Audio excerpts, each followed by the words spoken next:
that. Salute, because welcome back everybody to another episode of Brunch with the Fellas, reviewing the latest trending topic news and entertainment. And tonight we got a great show for y'all. I'm Chef Earl Pearl at DBCHEFTV, always with me, Primo Grande, the one and only Cold Seasons, and we are the Brunch Fellas. Peace, big cuz. How you feeling, man? Man, I'm feeling good, man. We about to roll into this 4th of July weekend next week. So I'm feeling good, man. You know, I don't have no complaints. And I got a lot of shit to complain about. But so for me to say I have no complaints, that's excellent. Yeah. That's always a good thing, man. No complaints. Who's gonna listen anyway? Nobody But listen. man, shoot, before we get into our topics, y'all, we want everybody to head on over to www.bksoulfarm.com and pick up a copy of 1016 160 Self-Sustainability by Ali Dawood L at BK Soul Farm. The link is in the description. Y'all That's make right. sure you go over there and get that. And then also don't forget, subscribe to DB Chef TV on YouTube and put your name in the hat to win $100, y'all. We give away $100. Show love to y'all for showing love to us each every third Sunday of the month. We're doing that all year long. But in order for you to get in the game and win, you got to subscribe at DB Chef TV. So we appreciate when y'all do that. Also, y'all don't forget we got DB Chef TV merch. Okay. Links is in the description. And like we always say, if money's tight, it's all right. What can they do for us, Cold Seed? Smash that like. Smash that like. Okay, little thumbs up. Little thumbs up. We appreciate that. And let's get into these topics. So man, first we got RIP to rapper Julio Foolio, who recently his killers have been sentenced, and they let them speak at the sentencing. So we're gonna go here what type of words they have for the youth. Then we got 1999 to '05, Rap City, the basement host and DJ, basically a broadcast legend, Big Tigger, arrested. We're gonna go check out that story and see what's going on with that.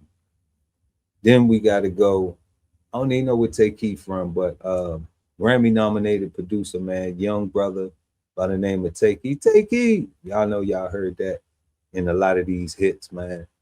Uh Found deceased at 29 years old. Young man, life taken away from him. So we're gonna go pay some respects and check out that story. Then we got actor comedian Faizon Love arrested.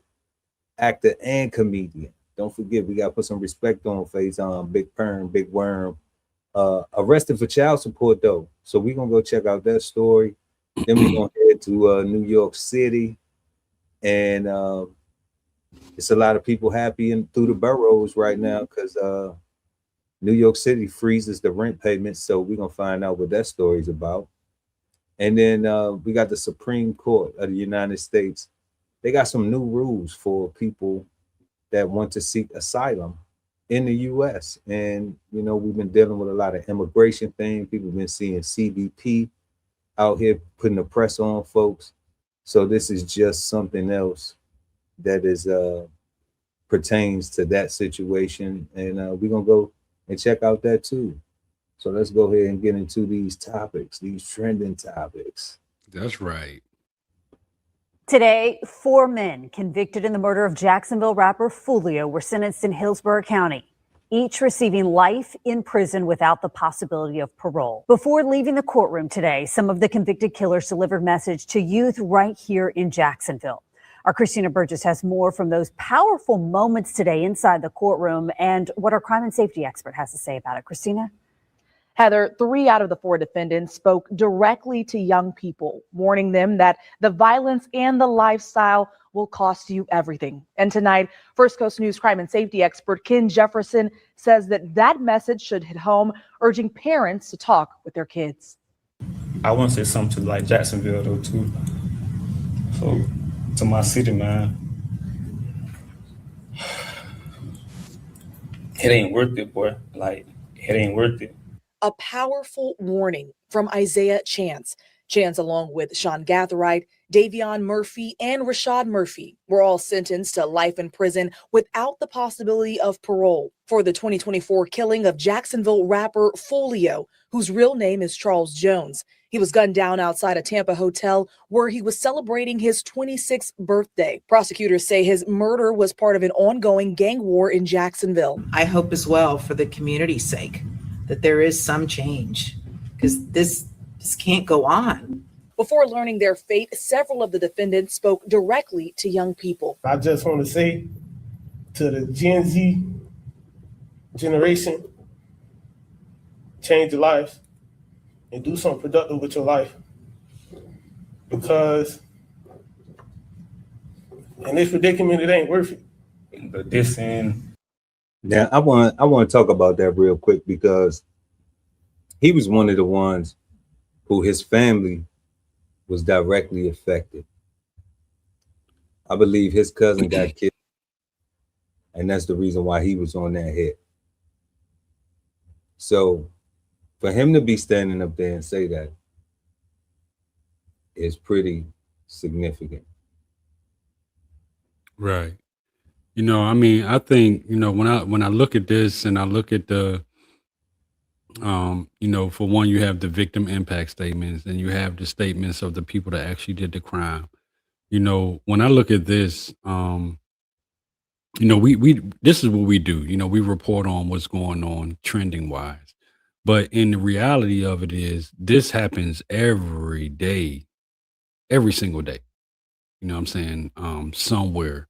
I think the words that he said, you know, as far as, you know, do better, change your life, you know, Gen Z, don't do this. I think that's the way to go. But this case is getting attention because it's high profile, because it was Julio Foolio. You know what I'm saying? But when you think about every single day in the hood, around the country, and it's not always a hood. When I say hood, I don't mean, you know, just like the projects, but I just mean the hood, because no matter where a person lives, that's their hood, you know. So this happens all the time, you know, it happens all the time. And I think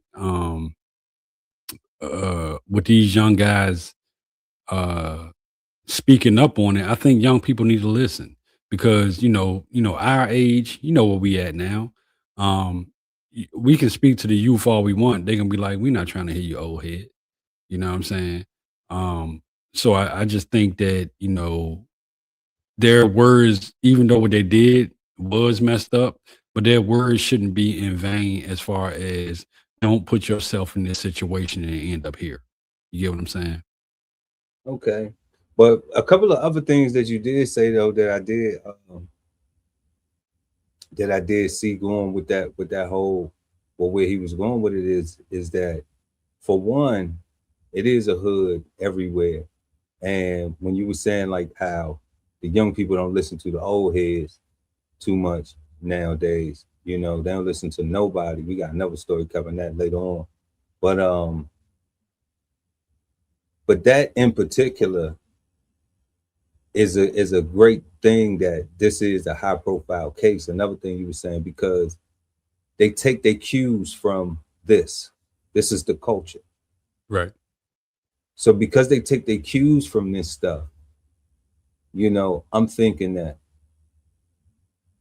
there's going to be this narrative where you're going to have people pushing like, oh, they some bands, they some B type ninjas, you know what I'm talking about?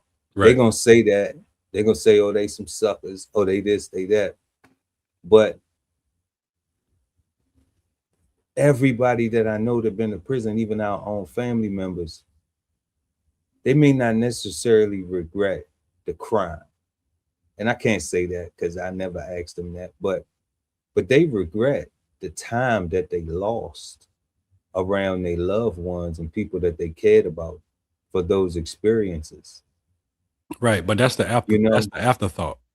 That is, but this is right on the front lines right here now with Julio Foolio, the rapper. Right? People watching it now, people hearing it, it's getting perspectives, it's getting opinions, but they let them they let them express their sympathy and their regret, you know, like you said too, a very accurate point, cuz this happened every day, but not every day do you get to see the whole trial play out, the conviction, and them getting the whole deal, getting dealt every single card. They already told them, like, we don't want to kill you because we want to put you to work, right? So we don't want to execute you. We want to give you life so we can get the sweat equity. Like, they was already said that. So that's been exposed about the prison system, which is an eye opener because of this case. Because young people don't know that how the prison system work. Like, you think you out here getting money, and then you going in there and they using you for some 15 cents a day type, slave work. You know. So I mean, it's a very minimal pay. You know, that the slaves was for free. Okay. Yeah, yeah. Very minimal pay. So I'm like, they exposing that, and now you actually getting to see their regret because they've had time to sit still and think about their decision after they made it.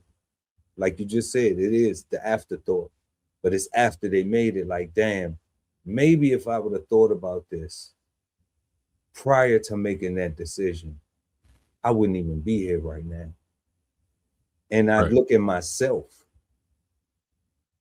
being a person who's been outside and understanding that, like, damn,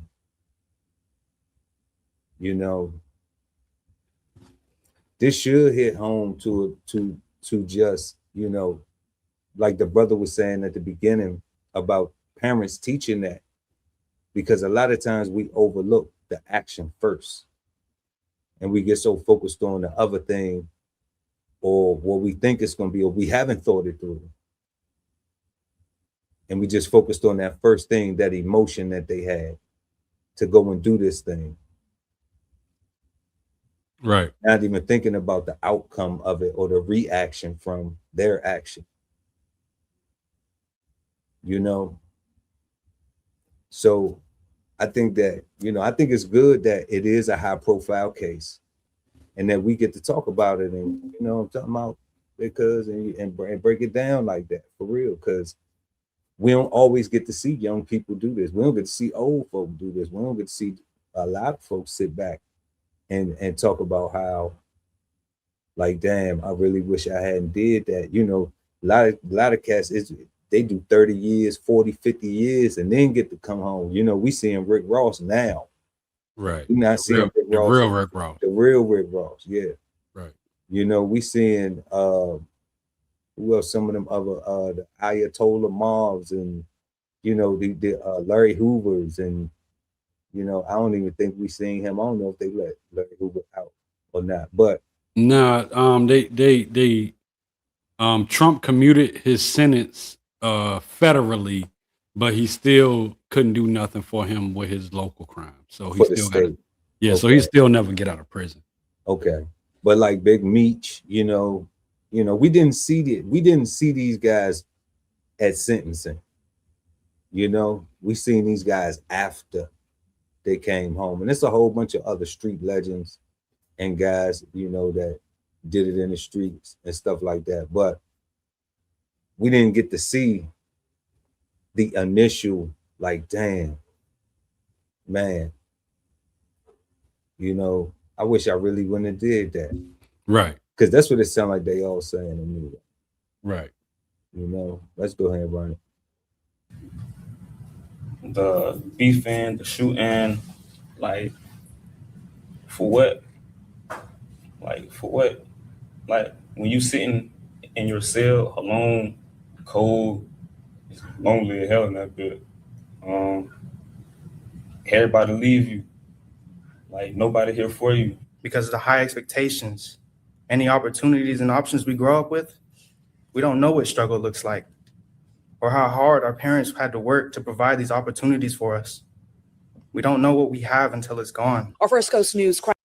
Man, before we get that, his parents got to be totally disappointed.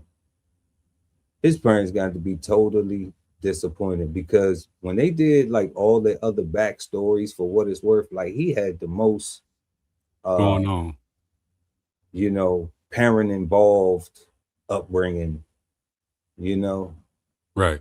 I mean, like, they really try put him in diverse environments, and you know, he was able to travel. He was able to experience a lot of things that young kids, white, black, Latino, Asian, and American culture, you know what I'm saying? And I also say in America don't get to experience, you know, unless you have parents who are actively engaged in that type of stuff, Right. you know? So his parents got to be disappointed for real. They got to be. Yeah, I mean, I think, you know, even if you didn't provide that for your child, you know, and for your child to end up on any kind of wanted list, or any kind of penal system list that's going to take, you know, the majority of their life, you know, everybody's not a great parent, but I think it hits every parent the same almost, you know, when your child gets sent up like that. For sure. That's crazy, yo. That's so crazy. Crime and safety expert Ken Jefferson says this case should be a wake-up call for families. If you feel that you need to be in the in crowd, you need to be popular, you need to be a part of a game because you think it's cool, because you're committing crimes and you're getting money, illegal money. You know, the message is it's not what it looks like. So talk to your children while they're young, explain to them there are consequences to actions. Man, straight right. like that. That's right. Yeah, Straight that's like right. that. That's it. I mean, that's it. He Straight said like it in that, right? he said it in a nutshell.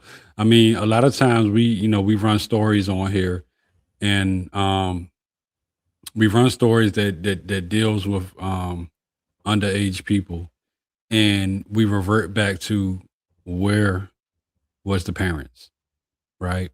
Where was the people that look after these people, or supposed to have some kind of guidance? You know what I'm saying? Um, I don't want people to take lightly that, you know, raising your child in the village, it starts at home. Period. Period. Because one thing about a house, when you have a house, I have a house, you have a house, right? That is your comfort zone.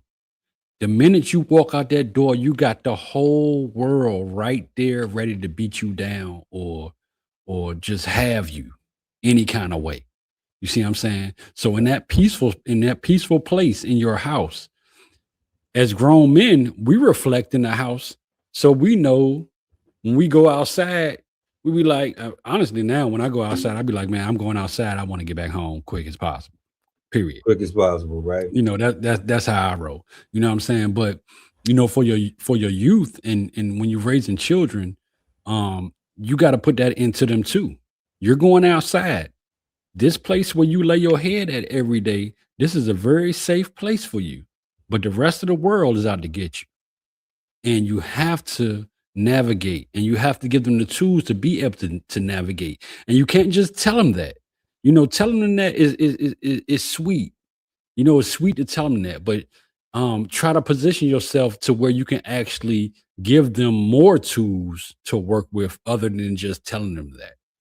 You know what I'm saying? Because one thing about kids and the youth is, if they don't get the attention that they need it at home, they're going to get it from the other side of that door.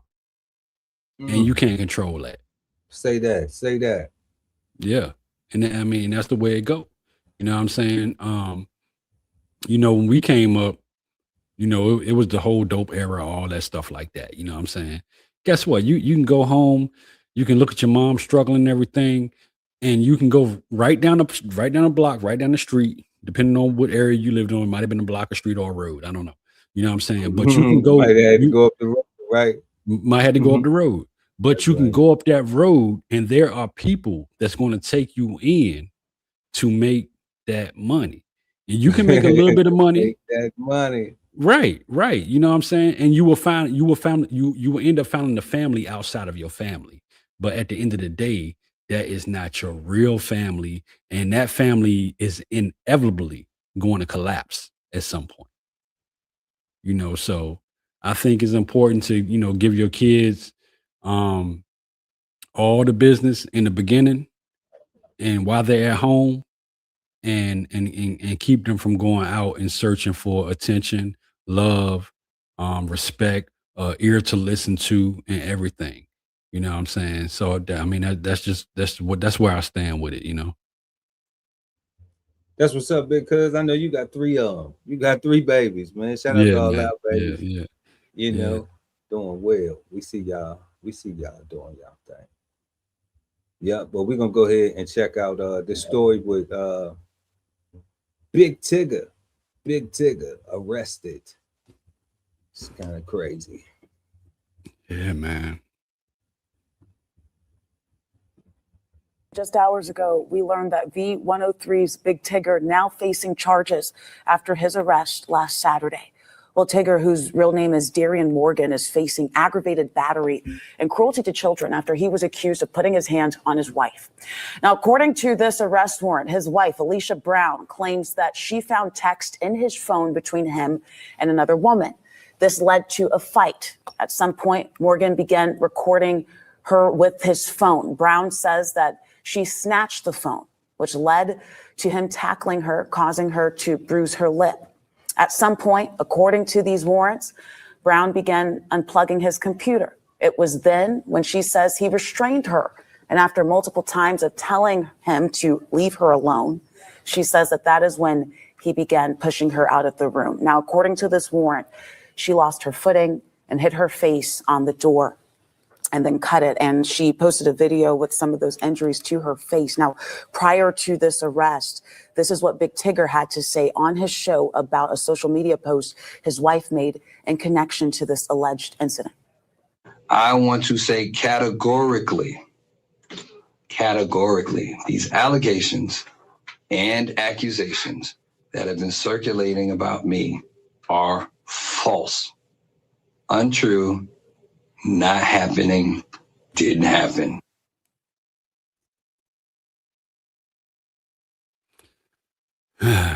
Okay, so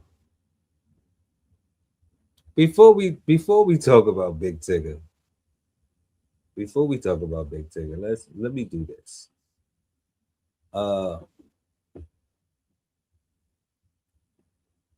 We want to talk about Big Tigger real quick before because I don't know if everybody knows who Big Tigger is and why we had to do this story. He's an influential urban radio host and personality, TV personality, best known for hosting the host of BET's Rap City. Used to call it The Basement. Okay. He was at V103 in Atlanta, like they say. He was at WPGC 1995.5 FM. He had Live in the Basement, Live in the Den with Big Tigger. He had BET's Rap City, also called The Basement. That was from like 99 to 2005. Before MTV started doing anything real big. Yeah, you know, like he was a BET Awards, red carpet host. He had syndicated shows, like Kingdom Business, Set Up, MTV's Wildin' Out, Like a Boss. He's official public announcer for NBA's Atlanta Hawks, official in-game host and resident DJ for the Falcons. He got voiceovers from video games, EA Sports Fight Night 04. You know, he rapped on tracks with major artists. He just dropped verses on R. Kelly's and Method Man and Redman joints. You know, so like when you see us put the respect on Big Tigger name and call him a legend, you know, it's not because we don't know what we talking about. Right. You And know, we grew up in the era with Big Tigger. right. You know, a lot of people ain't gonna put that on the T-I-double-G-R, but you know, just because he's going through a situation with a domestic situation with his wife, you know, we don't never want to see families, especially not Black families, going through no bad stuff. But now we gotta get into it though. So Let's do it. so it's a Let's cell do it. phone reason to start a fight though. What do you think? I mean, so she went through the phone, she found something, what happened? Cause Much respect and much love to Big Tigger. yeah, but we gotta Yeah. yeah, we gotta Yeah. So I we gotta think toast that to you, Tig. I think that in a relationship, and let's go bigger than a relationship, in a marriage. A marriage is like a roller coaster. It goes up and it goes down. It goes up and it goes down. You have your up moments and you have your down moments. I believe that this is a situation where they had a domestic dispute. The police got called. I think once the police got called, she, in her statement, she said, "I lost my footing and I hit my head." Right? She never really said that Tigger really assaulted her. And I don't want to get a whole bunch of backlash from this. I'm just saying though, You know because what I'm saying? if he I don't- wasn't trying to restrain her or nothing, then she wouldn't have had no backlash, right? She Right, wouldn't have had right, a right. reason for the backlash. But Right, if she right, wasn't, right. But if But she wasn't popping, he might not have had to pop back. he might though, not have to right? pop back. Right. So And so I think this is the thing, because at the end of the day, you know, if she really wanted to go after him, she would have been like, these injuries came from him. She clearly said the injuries that she got came from her losing her footing. So she's trying to protect her husband. you think get what so? I'm You saying? think that that's what she's trying Yeah. to protect? Definitely. She's trying to protect her husband. She called the police. And then once the police got there, she was like, oh shit, this is real. This is happening right now. You know what I'm saying? But it wasn't as serious as So what she realized the Montel Jordan wife joint, where she could leave now and take half, or she could stay and have everything. I don't think, I don't, yeah. But Yeah. after You know, after she right. after she right. lunched You know, out. I don't. after Yeah, she so she lunched out. She lunched Oh, out in the come on, beginning when man. she grabbed the phone. The phone nowadays, people's phones are like their diary and stuff like that. You know, people take their phones really serious. You know, so I don't think Who I that said? Did they say Montel Williams? I meant Montel Jordan. Montel Jordan. Yeah, we got Montel is a Montel. Most Montels are fucked up. Nah, Excuse me. Montel Jordan My been bad. married My for bad. like 30 Montels. My years, bad. man. Montels. You know what I'm Yeah. saying? But you know, I don't think it's as big as what it is. He came out, he made a statement, and I believe that the police report that she gave, when she said is a word, is a phrase in there, when she said, "I lost my footing." When she said, "I lost my footing," that means that he did not cause these injuries to me. You get what No, I'm you saying? want that to mean. No, that's what that means. If No, listen, it don't. if she No, it flipped the don't. script and she say, "I want everything because he bust my head wide open," She boxing a man. Of course she gonna lose her footing. Of She- course she she- gonna lose no, her but- footing. She no, but- boxing but- a man. no, Her no foot- one- she don't no even one- had no footing. Unless he just a cold. listen. But she never said boxing, so she never said she got struck by him. She did say push. Strange. She said push and restraint, but restraint, no. Listen. That's a So restraint is- listen. So is a lot if of you're different things. listen. So if you come to the house, right, and you be like, "Yo, Cole, I'm about to leave. I'm leaving right now," and I know you hit, and I be like, "You're not leaving," and I stand in front of the door. That's restraining. And then on top of that, if you was just like, if you Not was for a me. listen, hold on, listen. If you was a I'm not restrained. if you was a band, from outside the door, move for the door. if you I was could a go out band, I could go out I could go through the garage. I could go out the back Listen, and go down. yeah, it's so many doors you can I ain't leave. restrained. What are you But talking listen, about? if you was a band, like if you was a band, when I say band, a BA ninja, Yeah, right? yeah. What you can do, you can actually go to the police station, and because I blocked you from leaving, you can file kidnapping charges on me. That's how the law. Because I was drunk though, right? I'm You was forgetting drunk. about You trying was to- drunk. I'm But I forgetting that you're restricted. trying to I restricted. protect my I life, restricted. right? Right, but I restricted your movement. Yeah, So you that's can't restrict crazy. the person movement. A person is free to move how they want to move. You can't restrict their movement as an adult. That's Now your crazy. kids, you can restrict their movement, and the police be like, "That's your parents. What you want us to do?" But I don't think that this is a thing where it's going to be like a really big deal about it. I do believe from the language that she gave from her police report that there was a domestic situation. It was heated. He did pounce on her. She did pounce on him. The police showed up and she was like, they yo, fought. She fight, dude. She was mad. She found out about that chick. She was mad. you know, I'm not. She I'm found out not about gonna that chick. She was mad. She listen. She probably threw something on Tig. Right. Listen. So one of the things that probably left out with the snatching the phone before she snatched the phone, she probably threw a vase at him. You know what I'm saying? Yeah, probably punch him in the face. You know what? I'm not gonna do that. But you know, at the end of the day, I think she dared him there. She dared him. I dare you to hit me. But I don't think this is a situation where, you know, it's going to end in divorce or nothing like that. I think this is a couple that went through something. It was things was happening very fast. And she called the police on Big Tig. Man, I think Tig been cheating. I ain't even gonna put that on them like that. No. So the cheating is not been cheating, and I think she just was. But the cheating is not the issue when it comes to this. No, the actual it's the lie. It's the getting caught in the lies that is the thing that hurt. The issue is the court case, and the court case have to deal with, you know, restraining the person from leaving and assault, right? But see, that's the thing. That's the major issue that he has to deal with right now. Is he gonna press charges on his daughter's mother? No, absolutely not. In the language that she gave, that she didn't want to press charges against him. So in certain states, I ain't hear that. Listen. So in certain states, right? So say like a state like Virginia, right? If you call the police and you say anything about any kind of violence, you can be like, I don't want to press charges against this person. I just want y'all to come here to calm the situation down. Now, what happens is the Commonwealth attorney or state attorney, whatever you want to call it, in whatever state, has the right to say, you know what?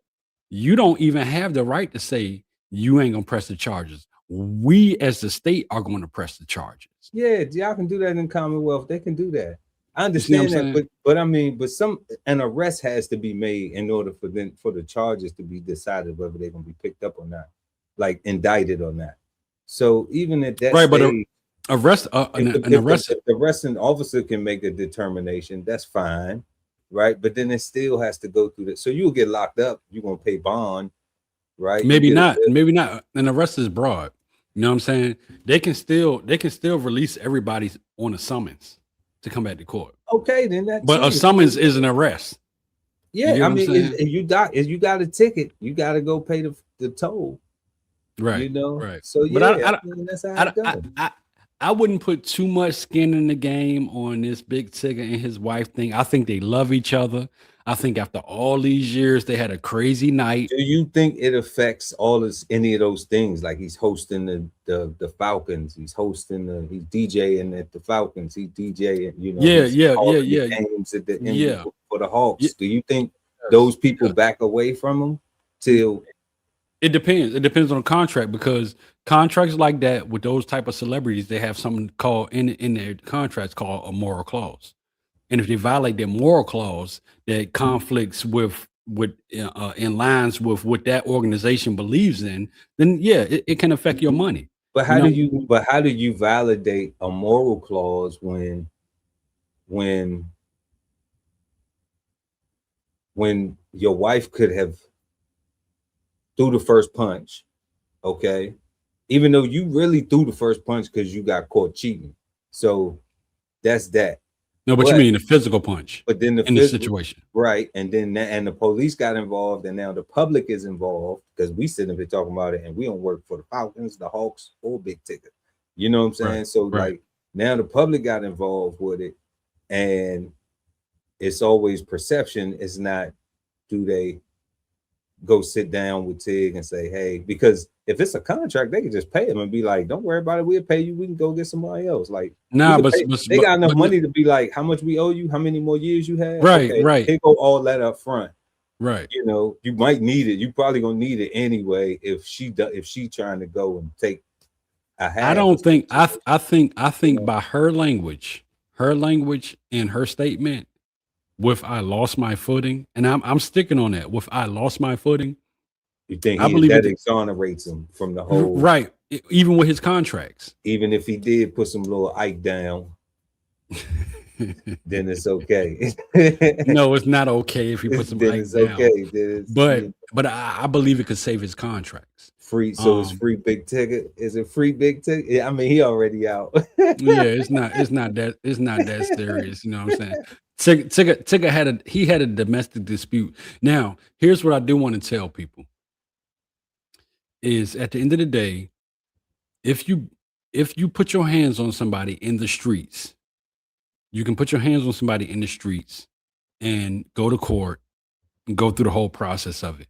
If you put your hands on somebody in your household, your spouse, your children, a person that's living with you, that is domestic violence. Domestic violence has a heavier charge than a fight in the street. Because the way the courts look at it. Don't believe that. Aggravated assault is aggravated. The AG might get you some years. No, so DB, aggravated. you might have to get some counseling. Yeah, you're talking about two different. So aggravated assault, that's something different. But what I'm saying is that at the end of the day, the courts look at it like if this person will put their hands on somebody in their own house that they love and around all the time, they can put their hands on somebody else. But the way I look at it is, I'm more likely to put my hands on somebody that I'm around all the time because I'm around them all the time. You know what I'm saying? So it's not. No, I don't. That's wild. But yeah. I mean, but because let's look. For hugs, unless it's for some hugs. And we're not gonna put no hugs on it, cuz we're not gonna put no hugs on it. Listen to this. Listen. If me and you, we got a place, right? And then we invite. We got a little mini mansion, right? You know what I'm saying? I like that. I like what's going on with that. Right. The joint got like 5 rooms. Now you got what your half. I got now. That ain't a mini mansion, family. That is a mini, okay. Well, 8 rooms. Let's say 8 5. rooms. A mini okay. Let's say it's 5, but a mansion. If we're gonna have a mansion, all right. Right. But I'm talking about 6 rooms is a starter pack. Okay? Right. Okay. Like, so let's go to 6 room. Let's go 10. Let's go 10 bedrooms. Let's go 10 bedrooms. 10. We got 13 bedrooms, bathrooms, baby. 10 bedrooms, 13 bathrooms. God damn.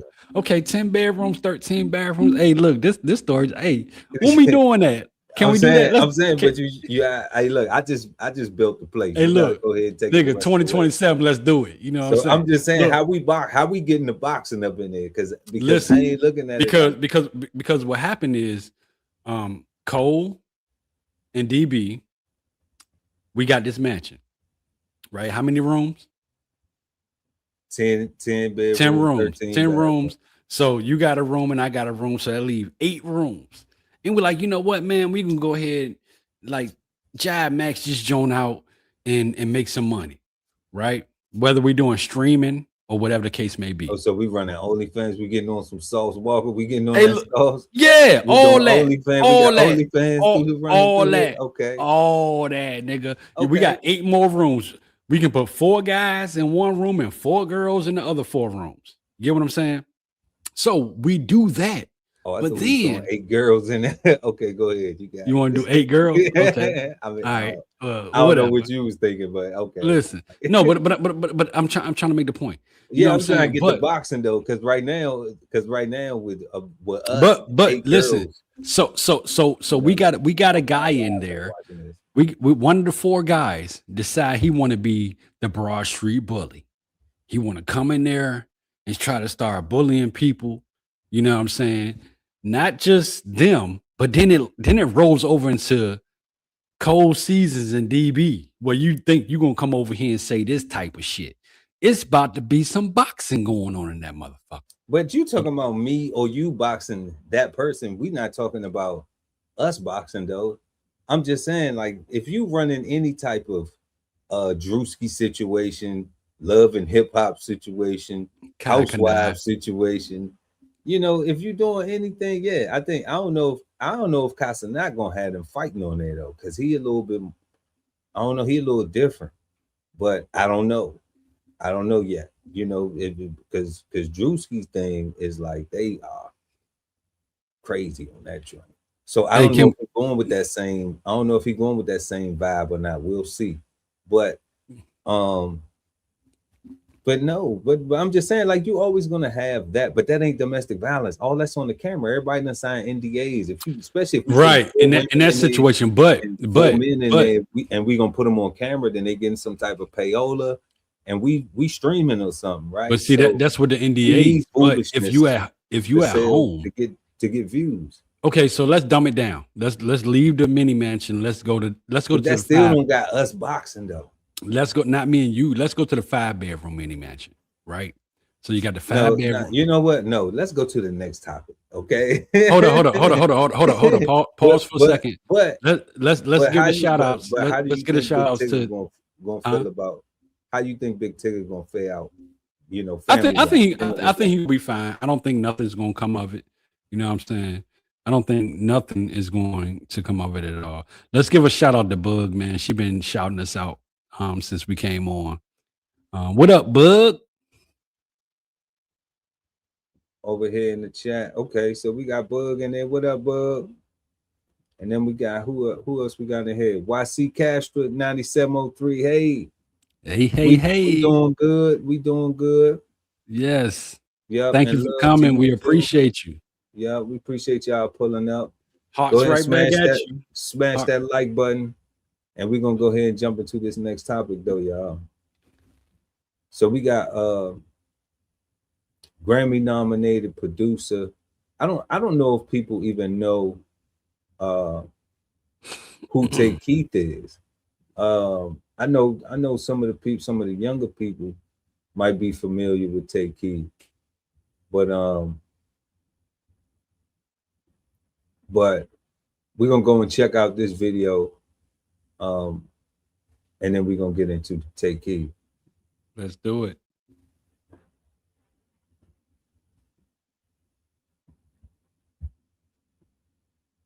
The music industry is mourning the loss of Tay Keith. Tay Keith, the Grammy-nominated hip-hop producer behind certified diamond hit songs like Travis Scott's Sicko Mode and Beyonce's Before I Let Go, was found dead in his apartment on June 18th, per Tennessee law enforcement. He was 29 years old. Metro Nashville PD indicates in a statement released on Twitter that no foul play is suspected. They add, he was found dead in his Martin Street apartment this afternoon by officers performing a welfare check. His death is unclassified pending autopsy results. His official cause of death has not yet been shared. The Memphis native frequently collaborated with Drake, helping orchestrate countless beloved tracks in the Canadian's music catalog, including Non-Stop, Look Alive, and Rich Flex featuring 21 Savage, which earned Keith his second Grammy nomination for Best Rap Song in 2024, following a nod for Sicko Mode in 2019. Beyond his prolific career working with top artists such as Beyonce, Eminem, Lil Uzi Vert, and many more, Tay also earned a degree from Middle Tennessee State University, a feat accomplished the same year Sicko Mode claimed the top spot on the Billboard Hot 100 chart. Man, rest in peace, Tay Keith. I can't even lie though, man. He had them shades on with that digital fatigue. That was hard, man. Yeah. Way you put that together, man. But it was, man. I think the lessons of this is life is precious, and it doesn't matter what level you on in life. You know, whether you're somebody waiting to break through or just trying to do a little bit better, or whether you're somebody that has broken through and you're all the way up. You know, cherish every day like it's your last, because you know this guy had a lot of things going on. He was very young. You know, even to get up to 50 years old, you know, he still had another 20 something years to go. You know what I'm saying? I just think that you got to cherish life, man. You know, I think that's a very tragic situation watching his story, because he absolutely did the most, and he broke through in a way that millions of people want to break through. You know, yeah, man. Rest in peace to Tay Keith, man. Real talk though, it's wild how looking at how they found him, and they was talking about they did a welfare check. They performed a welfare check. So that's interesting that somebody was calling, because usually when the welfare check is done, somebody has to call to say, hey, can you go check on this person? Because they haven't heard from him. So I wonder what he was dealing with that caused somebody to call and check on him, and how his communication was. What space was he in mentally at his life? What was he going through? So do you think it? Serious. Do you think it was a self knockoff? I'm trying to say it in a way where YouTube won't, Nah, I don't think he unalived himself. But I don't know. But Right. because one thing. Because for them to find you, I mean, somebody called and did a welfare check. So Right. as an investigator, if I was on the case, if I was Inspector Gadget, then that'd be the first person that I go holler at. But you have people that you talk to every day. Like my children, talk to them every day. You know what I'm saying? One day go by, I might be like, this nigga ain't call me. You know what I'm saying? Like, what's going on? It is though, family. It's different. Like, I don't have nobody I talk to every day. Yeah, but you got a wife. Like, I don't even talk to my wife every day. Right. But okay, so you don't do it every day, but if you go through 2 days, 3 days, she's probably gonna be like, hey, where's DB at? You know what I'm saying? Oh, so yeah, of course, but so that's what the wealth, that's what but if that's the norm, then it isn't anything abnormal. So what I'm saying is something has to become abnormal to even make that person say, hey, can y'all go check on this person? Because right. I ain't heard even if y'all's normal, it's the loss of communication at the Right. time, because you're used to talking to this person. Right. So that's why I'm saying, like, Inspector Gadget got to go start there first. But that raises a little eyebrow in the situation, because I'm just like, yeah, they found him, but based on the information they provided, is somebody had to call to say, hey, can you go check on this person? Says that the police officers were doing a welfare check. So when they're doing a welfare check, they're going to go and check on your well-being and make sure you're okay, because somebody who loves you called them and said, I'm concerned, and they might, and we don't know if that person knew that you was going through something or what you had going on or whatever, or it was just like you said, like, you just talking to your loved one every couple of days and it stops, or you talking to them every day and it stops for a few days, Right. The routine breaks. The pattern. It's the pattern, Yeah, the man. pattern. Yeah, the routine, the pattern breaks. So that's why I'm just like, it's still condolences because he's gone. It's still prayers and love to the family. But it's gonna be interesting to see what else comes out behind this. And this guy had hits. He had big hits. It wasn't just like runoffs. He had big hits. Beyonce, Drake, Sicko Mode. Like he had really big hits. And he was only what, 28? Nah, he was 29. So 29. So getting into what Tay Keith did, man. Tay Keith produced hits for some of the biggest names in hip hop and pop, including Drake, Nonstop, Look Alive, Travis Scott, Sicko Mode, Beyonce, Before I Let Go, like they said, Eminem, Not Alike, Sexy Red, Ski, and Get 'Em Sexy, those songs. He also had Block Boy JB, that Look Alive joint that had Drake on it. That was a really big record. Rover and Shoot. He had a Lil Nas X song, Holiday. Never heard it, but I'm sure it went. Polo G, Go Stupid, Moneybag Yo, Recession Proof, and Match My Man, all he did was big tickets. That's it. So he was producing hits for he was rocking with, he was in good company. When you say Drake, Travis Scott, Beyonce, Block Boy, Sexy Red, Eminem, Lil Nas X, Polo G, Moneybag Yo, like he was definitely the guy you go to, right. that can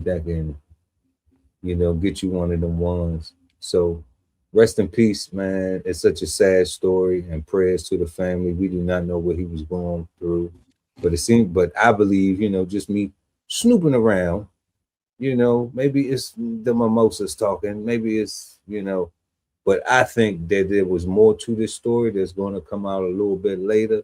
It will.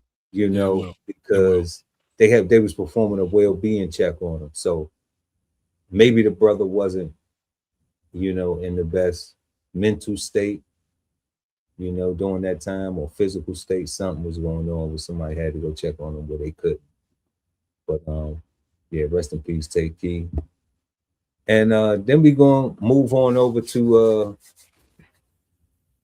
Faizon Love, y'all. We got actor and comedian Faizon Love arrested for child support. Yikes.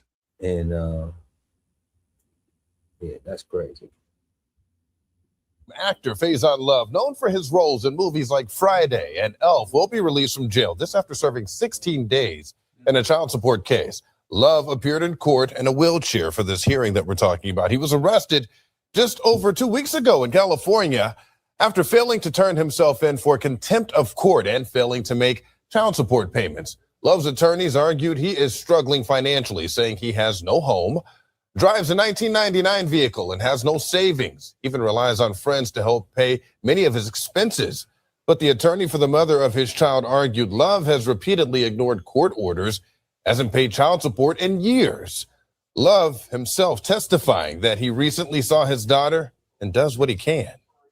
You see your daughter too, right? Yes, I had just saw her. This lady had dropped her off and gave her money because she just had a new daughter and she didn't have no. Let's just keep to this. I don't want you to get upset because you are an excitable gentleman, right? Yes. Okay. Mr. Love, you have the current ability at this point in time to pay $2,500 a month in child support. Right now? Yeah. No. The sentence is preventing him from working and ruining his name in Hollywood. So if he's in jail, he can't work. Specifically told me that I wasn't going to get a dime, and that he was going to stop working and canceling shows. So I won't get anything. Okay. Yeah, you can that would be great. Well, Love will be released later today, has until July 1st to put together a financial statement to prove his claims that he cannot afford the payments. Okay, so before we get into Faizon Love, let's go ahead and run it down, man. For Faizon Love, man. Let's see what we got on Faizon Love, y'all. We got actor and comedian, highly recognizable Cuban American actor comedian. Cuban American? Cuban American, Cubano. Oh yeah, I mean, que hola. Never knew that. Never knew that. My man, look, Cuban American. I got him. I got the Oyes Dominicano. So, all right, we got standout breakout performance, best as the drug dealer Big Worm in the 1995 comedy classic Friday. He has maintained a prolific career in film spanning over 3 decades. All right, so we got Friday, we got Elf, Couples Retreat, Don't Be a Menace, to South Central while drinking your juice in the hood, The Replacement, 3 Strikes, Made, Who's Your Caddy, Baby Kid, Zookeeper, The Media Man, Thin Line Between Love and Hate, Baps, Money Talks, Blue Crush, Fighting Temptations, Idlewild, Just My Luck, The Perfect Holiday, Big Mamas Like Father Like Son, Stop. You know what I'm talking about, cuz? So like, stop. Listen. You gotta put some respect on Faizon's name when you talk about him, but I'm not. Now we have to get to today's. I'm not. I'm a regular we have dude. to get to today's matter. Yes. Let's get to this because I have some things that I have to say. Okay. We just Faizon. We just wanted to salute your work though, Faizon. Like I don't know how you can't pay your child support. Like that's a lot. Maybe right. Thank you. Faizon pretty much got the Willy Wonka and the Chocolate Factory golden ticket to make moves and to do things, right? Um, Honestly, when you said Faizon and you ran the story, all I thought about was Big Worm. But then when you start naming off all the other accolades, I can't in good faith say, oh well, maybe Faizon having a bad time. The report said that he has not paid child support in years. Years. I'm a regular dude. I went through that whole situation. You know what I'm saying? Never had to go through the jail shit because see my eyes.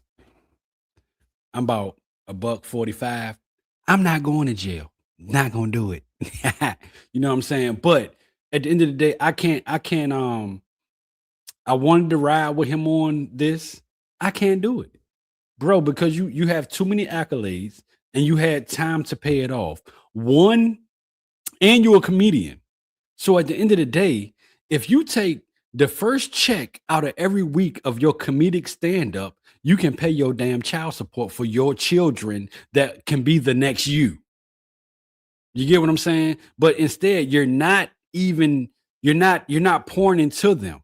You know what I'm saying? We pour into houses, we pour into cars, we pour into shoes and fashion and all that stuff. But the real important thing is to pour into your children.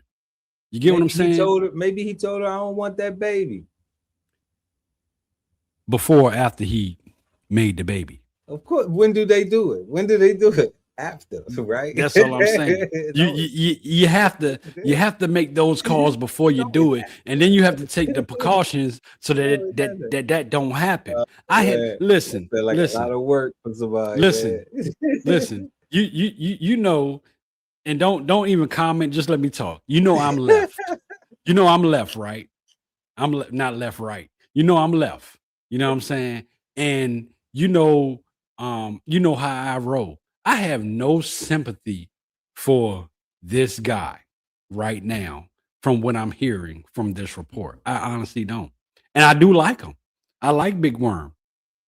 What he should have did was he should have started, once he had the title as Big Worm, he could have started a whole ice cream truck thing across the whole country called Big Worm Ice Cream and paid for his kids. You see what I'm saying? Like I can't get with it. I can't get with it. I can't because he didn't do it. I can't because I'm a regular dude that had to go through that same type thing, and I navigated my way through it.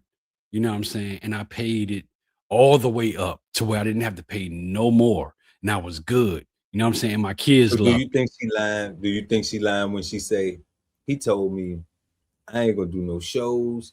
I ain't gonna do no tours. I ain't gonna do no movies. I ain't gonna do nothing. She is telling the absolute ball on my head truth. She telling the truth, ain't she? She telling the truth. You know what I'm saying? He mad, and see, I don't get that. I don't get how. And I don't have babies, but I don't like broke. You know, like I don't do broke. So, but I can never get. When I look at you, when I look at some of the other men that's in my life and they take care of their children, all right, they take care of their babies. Those are the examples I know deadbeats too, okay? But it's no way that I could say I'm not gonna make sure that I am straight to be able to take care of them. It's no way. I'm not gonna sacrifice me. So one thing like he homeless, like his whole story is like right now he homeless, he can't pay for this. My friends pay for this, but I'm just saying like you okay as a man, you okay with really being a bum out here with even if it sound like you a bum, even if he ain't, even if it's cap, even if he's doing some move, he got some trick move where he hide money to evade child support, like that's still some type of sucker type ish. Like take care. Listen, one thing you just said, you said you don't have children, right? Right. I have watched you pour in to other people's children, but I'm just saying you don't have children. Yeah, so how this nigga got children? And let me back up off the mic because I'm getting some distortion. But how this nigga have children and he don't pour into his own children. I'm That's looking at what my I'm saying. own cousin, and I watch you pour into other people's children, other people's families, and all that stuff. You get what I'm saying?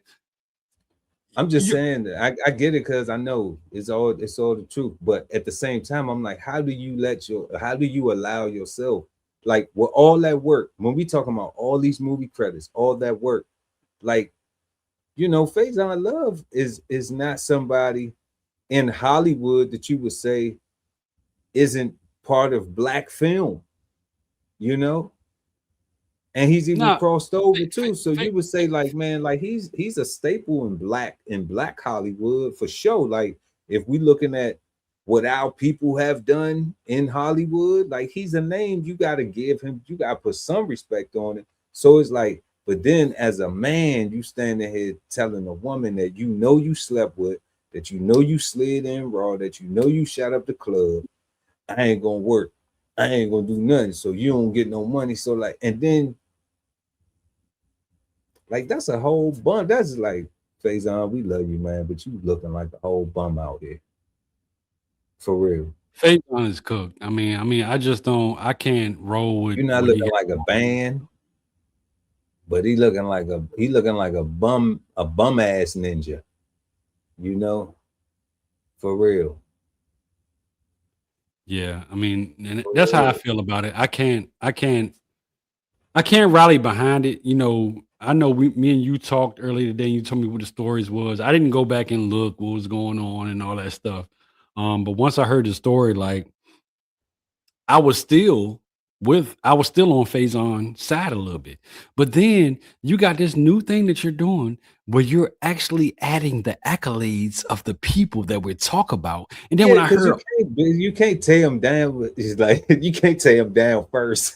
No, that's not what I was trying to say. I know it was gonna come out like that, but we gotta acknowledge that, you know, that there is some good too, you know, because they can't just be defined by they one bad thing that we just got on the surface right now. Like they still have some accolades and some things that is of value. So it ain't that we throwing them away, because black folks forgive everybody for everything.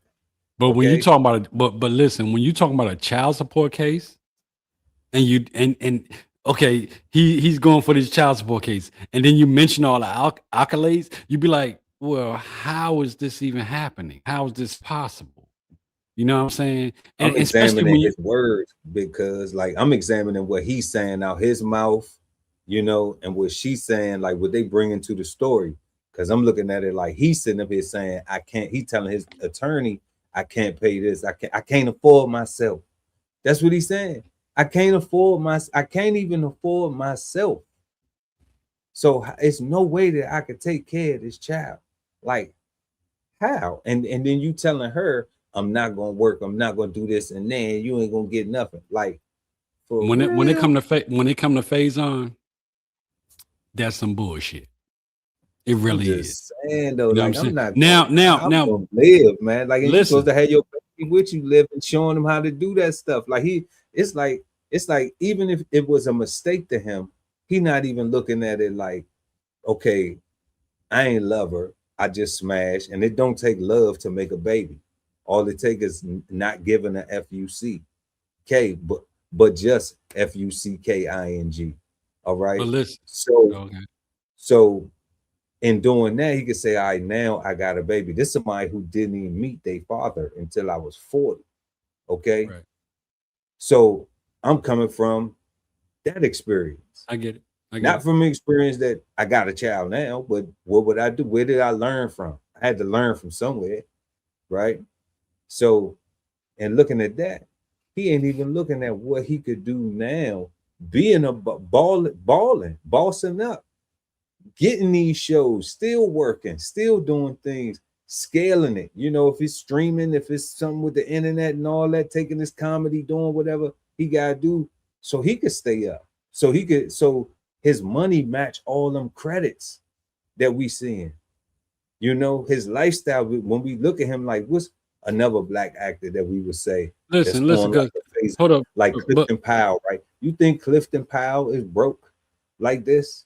But one thing about everything All you're them saying brothers is from the Y. What's the brother name? you have something Come on, family. that a lot of people don't have. Regular people, you have a knack for financial literacy. We do plenty. Hold up. He don't got access though. Huh? He He don't do. got access. But listen, we do plenty of shows where we talk about things and you bring the financial literacy into the play, right? You know, this is one of those things where He this don't got one of guy, these. he do. This is one of those guys. He can't answer the question. He already got a heads up on everything as far as when it comes to how to maneuver life. He's already in the limelight, all that good shit.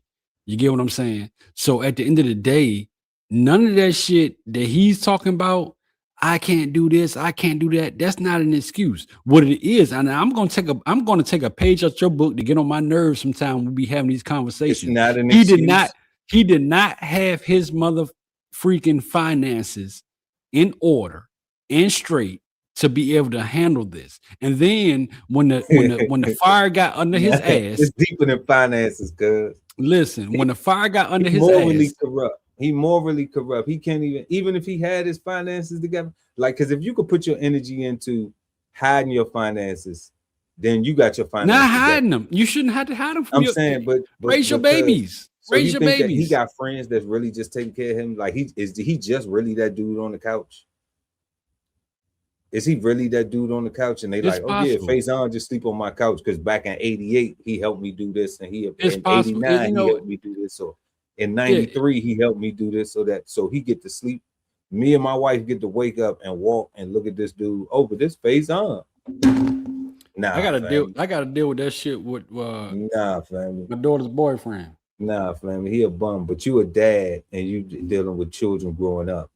He a grown ass man, older than us, you know, and he on bum time. And you know what I'm saying? We still gonna pray for you, Faizon. We still love you. Yeah, But, yeah, absolutely, you know what I'm absolutely. saying? Like, but you got to man, do better, bro. You got to do better. For real.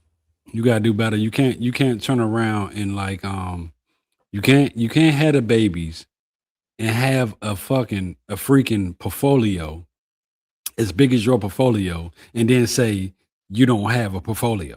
That's pretty much what he's saying. He's trying to dumb himself down to a regular guy that's not Faizon. A deadbeat.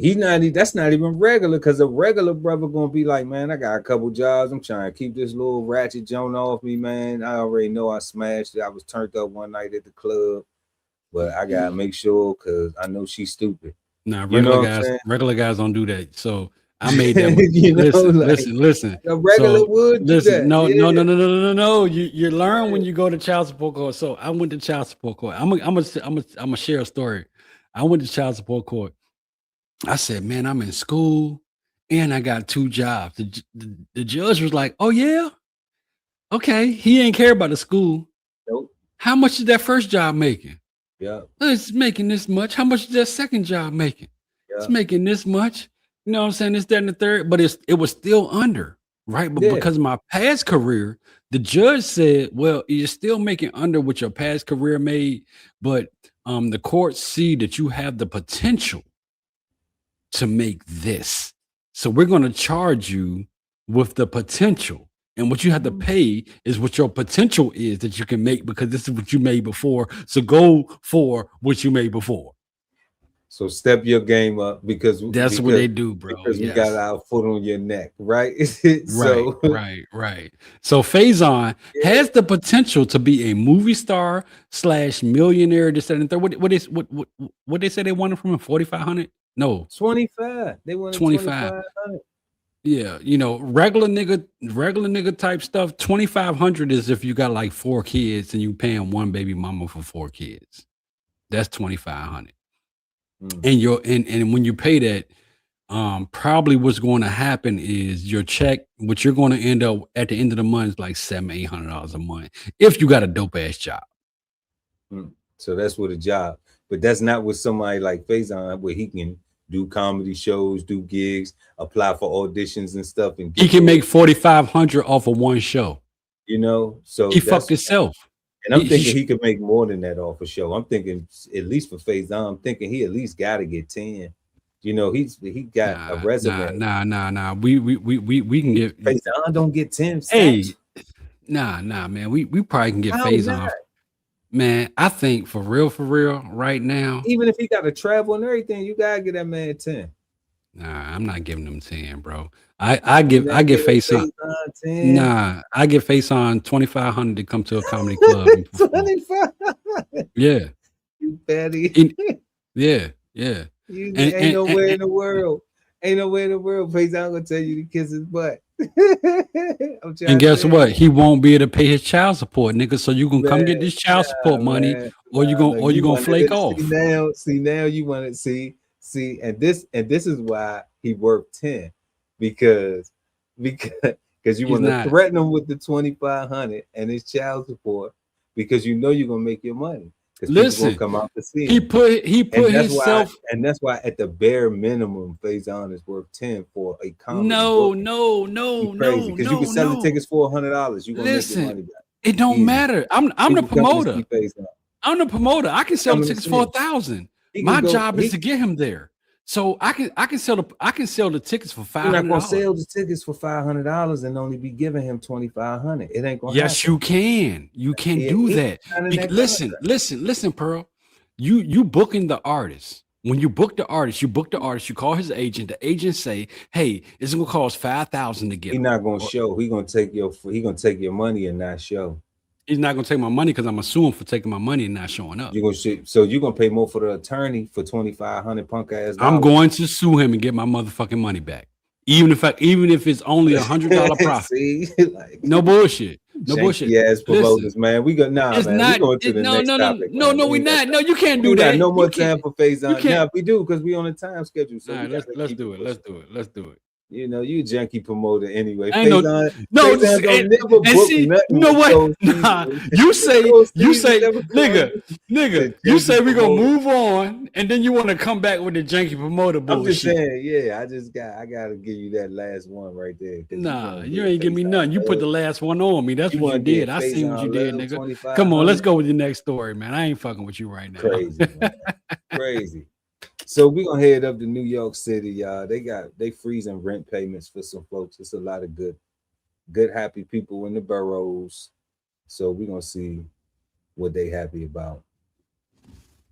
Following a historic vote to freeze rent for nearly 1 million rent-stabilized apartments, the city's Rent Guidelines Board delivered the 7-1 vote Thursday night, which will grant a rent freeze for 1 year and 2-year leases. Tenants say it's a game changer in the fight to keep New York affordable. Oh my goodness, I'm ecstatic. I'm literally walking on cloud 9 right now. I'm so proud of people my age and young people getting together and forming coalitions, because when we do that, we can make an impact. The final vote, which came after more than a dozen public hearings and multiple data reports, was a punch in the gut for property owners who say they are already struggling to maintain their buildings. We'll have to lay off some of the supers. Only choice. It's a business. People don't get it. Housing has costs, and this has become a political game. Mayor Mamdani, who made freezing rent a centerpiece of his mayoral campaign, now fulfills a campaign promise. In a statement, the mayor said in part, "This is the relief that working people across our city deserve." Yeah. All right, what you think about that, Cole? What you think about that? So when you look at it and you listen to it, it's not a rent freeze for everybody in New York that that's renting property. This is a rent freeze more for elderly and disabled people, and they can apply for a permanent rent freeze, meaning they would never pay nothing. I don't think that's sustainable at all. That's not going to happen because they have, even the people that you're talking about, the elderly and the disabled, they get SSI and Social Security, so they can pay something. The tenants, I'm a property owner that has a tenant. You know what I'm saying? At the end of the day, there's no way that you can come stay on my property for free. If I have my property zoned as elderly or disabled, I am going down to the county immediately and changing that, you know what I'm saying, to where it's just, it's not for disabled people. So when people hear it and they look at the rent freeze, they look at it as like, it's a rent freeze for everybody. It's not for everybody. It is not, it's totally not for everybody. It's for elderly and disabled people. And they have the opportunity to go full-fledged and file for paperwork to have permanent rent free. But at the end of the day, you can't do that to tenants that have a home. Now, at the end of the day, if you turn around and you say people can do a permanent rent freeze, then that means that the state is going to subsidize the property owner and still pay the property owner to where the tenant don't pay nothing, but the property owner still gets money for it. You get what I'm saying? So, but I don't think this is No, I don't get what you're saying. But so let me find out what you're saying so it could be accurate to the viewer. So those people who can actually file for a permanent one, what you're saying is, to be clear, is that the government subsidy. So like they're going to pay that. They're going to pay that the offset. Right. So the tenant. The tenant will pay what the nothing. subsidy. If it's a rent free, well, it won't be nothing. Well, it will be nothing if it's freeze, right? Because no. The freeze means your price don't go up. So they'll pay that portion. The tenant will pay that portion. All right. And then whatever the remaining portion is, then the city will pay that. Yes. So if the rent is $3,500, but then you only as a tenant only have to pay $500, then the city will cover the other $3,000. Right. They'll do that permanently. Right. For that disabled resident or elderly resident, right? Right. So in that case, the property owner kind of wins because it's guaranteed money. They don't have to worry about. Now it almost makes it like Section 8, Right. But it's only for disabled and elderly. It's not for regular people. Yeah, you know what I'm saying? So if I came to New York and I was like, yo, I've been in New York for like a year, I've been paying rent, and then now they announced this freeze day before yesterday or whatever, it don't mean my rent freeze. That's right. Yeah, well, they said that specifically. It's not to regular renters, it is to disabled. So like a person like myself, I'm a disabled vet. Right. So I might be able to get something off the rent, baby. I might be able to get something off the rent, baby. You probably can get some subsidies, and especially with being a veteran. So it's probably more. It probably boosts it up more. But it's not.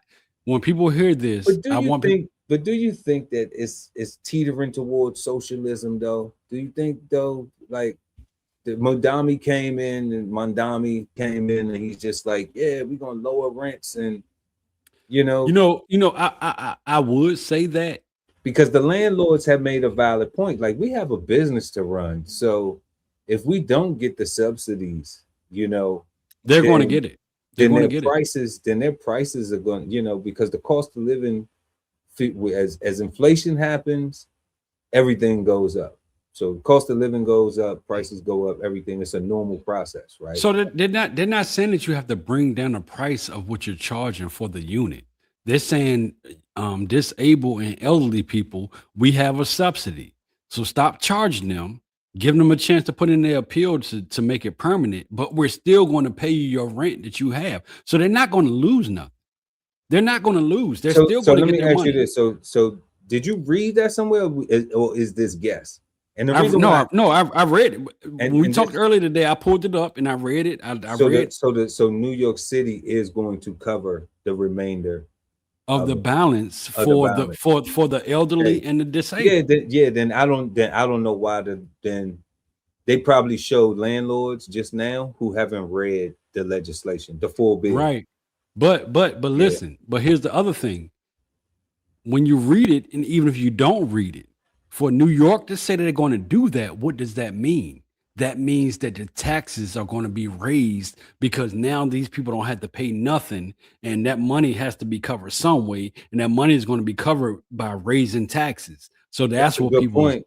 You get what I'm saying? No, You know, I so do. that That's a good point. But then where does it stop?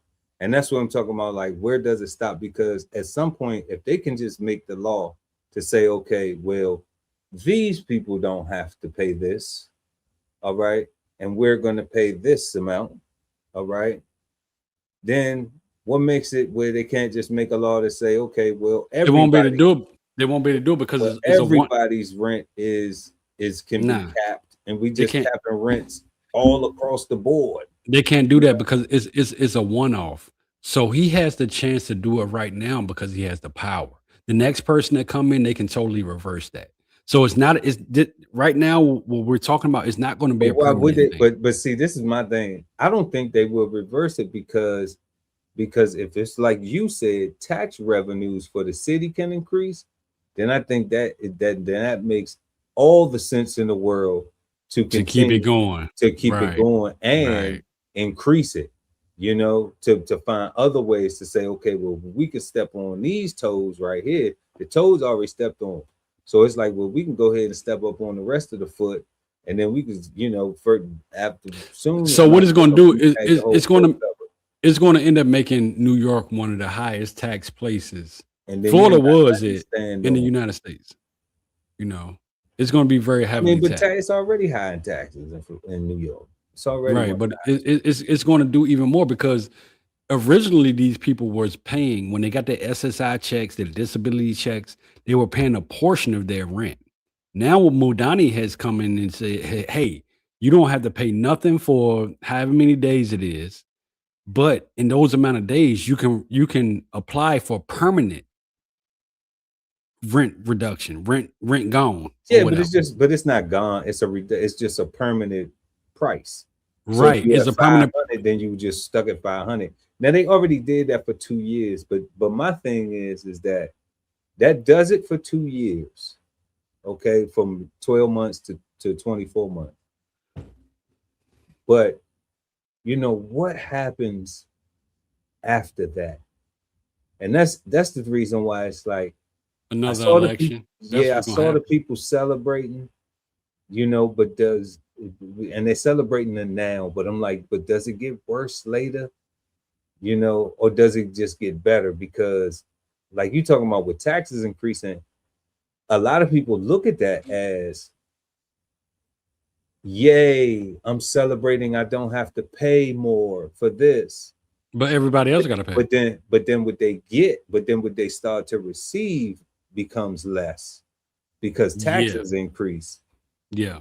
You know, that's why I said that's a great point, because if what you get now is less because taxes increase, then did you really win? Did you really gain anything? No. And that's what's going to be interesting to see how that plays out. But we're going to jump to the next topic, y'all. We got Supreme Court of the United States approves new rules for U.S. asylum seekers.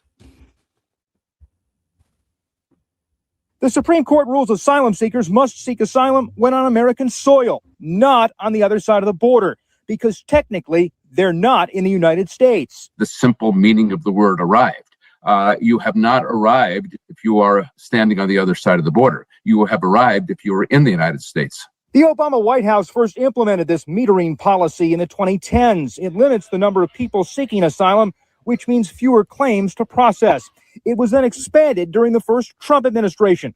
The policy was rescinded by the Biden administration in 2021. Now, this ruling paves the way for its return. So it creates a situation where if you can't request asylum at a port of entry, where you're trying to come into the U.S. and do things the so-called legal way, all it's going to do is force people to do things the illegal way, or just not be able to do it at all. And it basically undercuts the whole purpose of asylum in general. The Federation for American Immigration Reform filed a brief in this case, hoping the court would rule this way. you have to make it clear to people that unless you have a really valid case to seek asylum in the United States, we are not going to entertain these frivolous claims. Dang. Yeah, so Today, 4 men convicted in the murder. X out the right and X out the left, and let's just go with common sense. I think this is a common sense ruling. You know, I think you know, you can't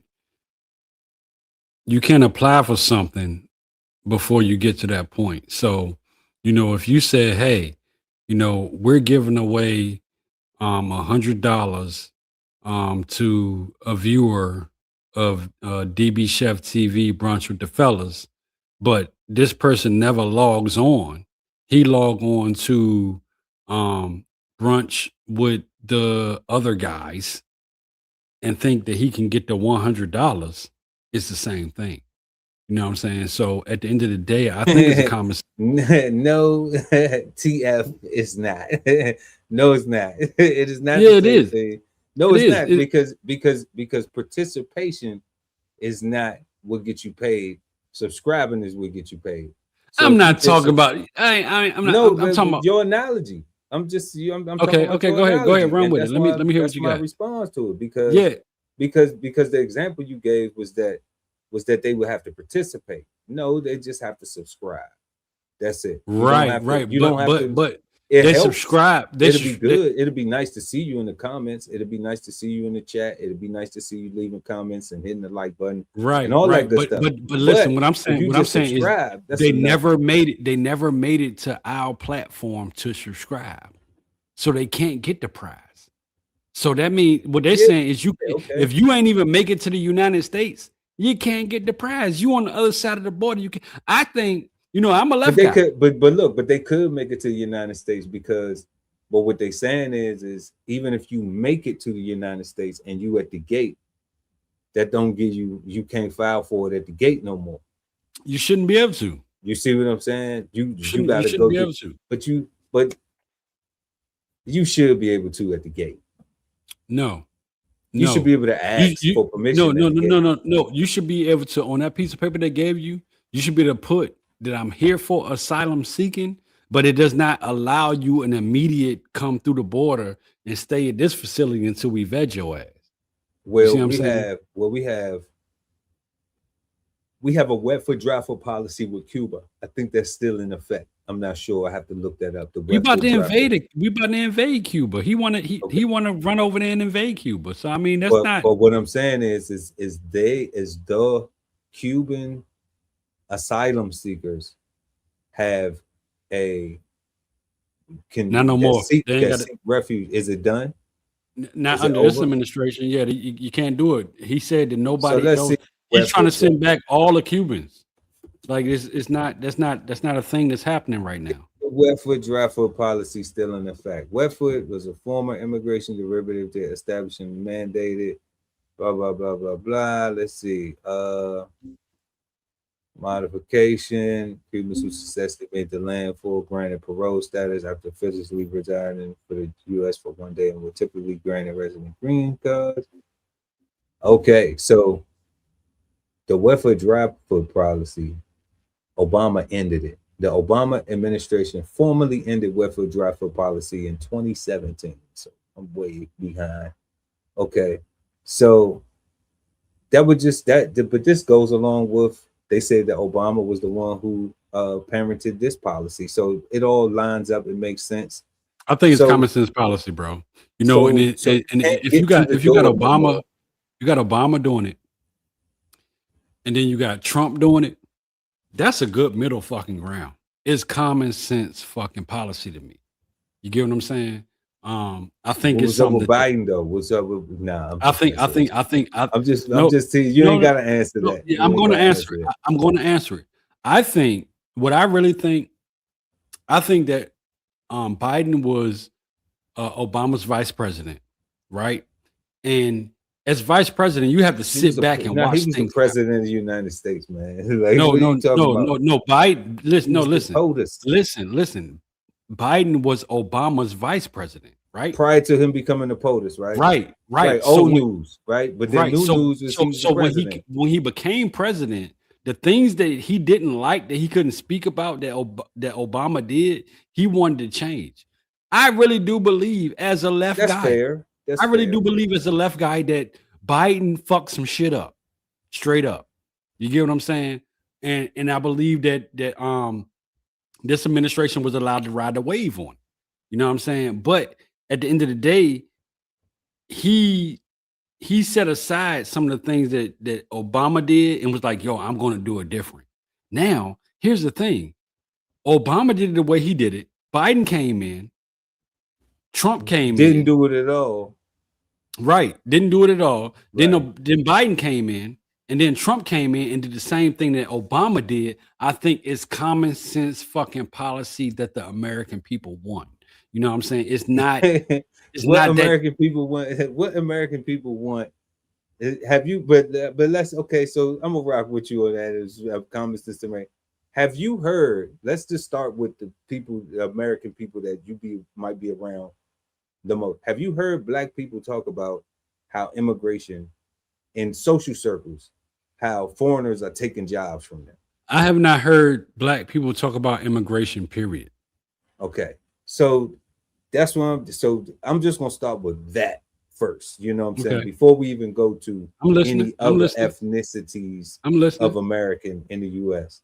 So I'm saying that, like, I agree with you that you never heard Black people talk about immigration because it's not a Black issue.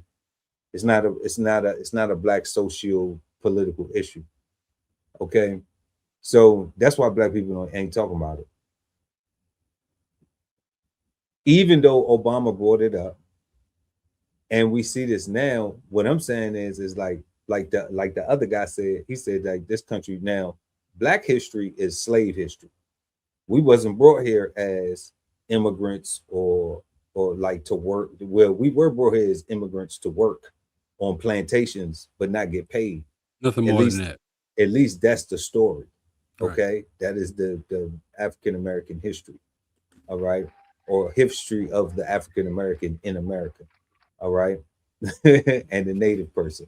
All right, so because that's the history, then we never seen none of these people.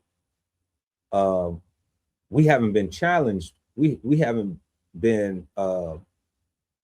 We're seeing this now, like socially, what is these things like pitting everybody together, and with the Asians and the Blacks and the shootings and the death and the who's on this side and who not on this side and all that. But like, ain't nobody trying to go to war. Ain't nobody trying to hurt nobody. No, we don't want war. It's a whole lot of talking, but it ain't no whole lot of doing.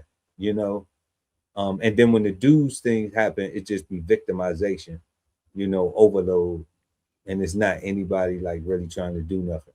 So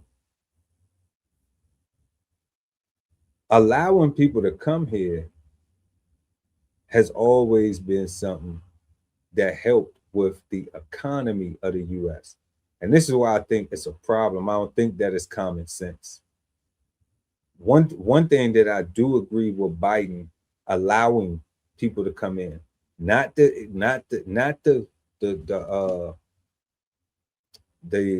frivolous non-vetting process of allowing just anybody to come through. Okay, people in gangs and people in wanted and murderers and all that stuff. Not all them folks. Yeah, it needs to be a more stringent process. But family, I've been out there in the middle of the ocean, seeing people trying to get here and the conditions that they willing to go through to try to get here. I've seen it with my own eyes, then fed people, then had to retrieve people, okay? For them to go away with the wet foot, dry foot, for them to say, damn, even if you make it here, you can't even ask. And then when we look at all of the jobs that those people feel, that now Black people be like they too above to do, and still say it ain't no jobs, but they won't go do those jobs. Then what's going to happen is is that we're going to see a decline in the quality of life here, because I mean, some people going to do some stuff. Some people going to start to grow food. Some people going to start to do some self-sustainability things, and they're going to change. But a lot of times it's going to hit people early, and they're going to be reacting because they're not looking at the big picture, seeing how this is affecting everything, you know, because if you're not a person right now, if you could safely say, if you could honestly say and safely say that if somebody came from another country right now, they wouldn't threaten your job right now that you have, then where's the common sense at in, yeah, we can't have people come in here, and when people get here, they can't just stand in line and wait to get in. Like, I mean, are we talking about asylum seekers though? Yeah, and they coming from, and when we look at asylum, right? So let's I'm glad you're talking about asylum. So let's look up this, because I pulled this up too. So let's pull this up real quick. And like, as far as my job goes, asylum seeking, my job pretty safe right now. I'm in a safe place. All right then. So that just furthers my point. U.S. asylum is a legal protection granted to foreign nationals who are already in the United States or arriving at a port of entry and who meet the international law definition of a refugee. Okay? It allows them to remain in the U.S. instead of being deported to a country where they fear persecution. Okay? So to be granted asylum, applicants must prove that they have suffered persecution or have a well-founded fear of future persecution in their home country. This fear must be explicitly based on one of 5 protected grounds: race, religion, nationality, membership in a particular social group, or political opinion. All right. So it's safe to say that some of the, like, if there was another country that accepted asylum seekers from the United States, that Black people here would have a leg to stand on to go to that country and to seek asylum, to let them in. If it says something based on race, based on membership in a political group, social group, or political opinion. So, no, I don't agree with Black people out there protesting for immigration. Nah.